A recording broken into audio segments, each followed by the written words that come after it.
Welcome back to Touchdown Tommie. This Twitter question is from Kent Pavelka. He wants you guys to talk about Budge Porter and his new home.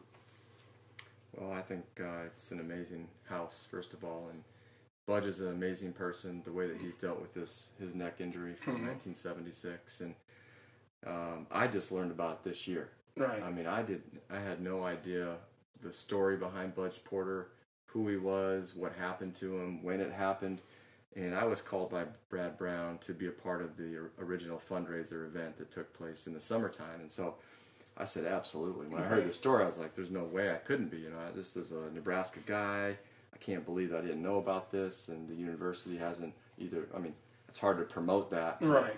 I just didn't hear from word of mouth ever. I mean, this guy's been living with a broken neck since 1976. And he's got a great family and great, beautiful children, and I think he's just so deserving to have this house. He really is. I mean, all the story behind him, the declining health, and you just want to see a player that had the history from Nebraska and injured himself on that football field that every one of us could have been in that situation. So it's great to see that such a good person, good things are happening to him.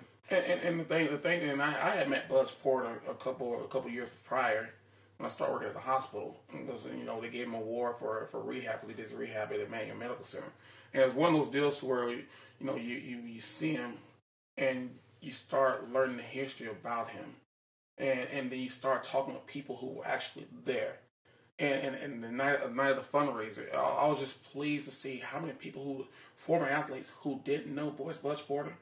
But since he played at Nebraska, he was considered family. That you have 70, 80 guys that come out and support him to help raise money to give him his family a better home to where he can get around. Because the guy's still sharp up top. I mean, he's a bright individual to where if you didn't know, you still think that, wow, this is one of the smartest guys I ever met. But he goes through life with a smile on his face, and for me to be part of something to help raise money to make his life easier and better, because he said it takes him 3 to 4 hours sometimes in the morning just to get dressed, and then he likes to try to do most of it himself. So he doesn't see himself as a guy who can't do things. It's just his competitive nature to where I'm gonna do as much as I can myself, and for people in the community of Omaha, the Huskers all over the United States and the world to send in money to help a player make his life a little bit easier for him and his family.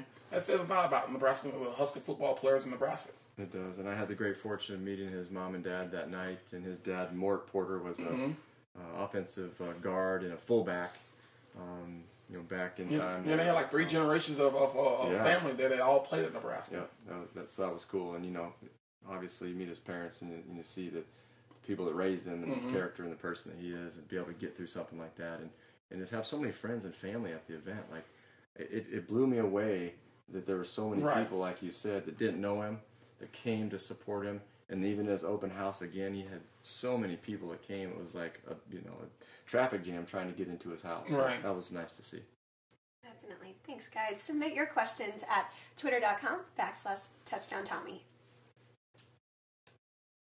All right, and then this one's for Eric. How do you feel about high-risk, low-percentage offense that Beck calls, especially in the red zone?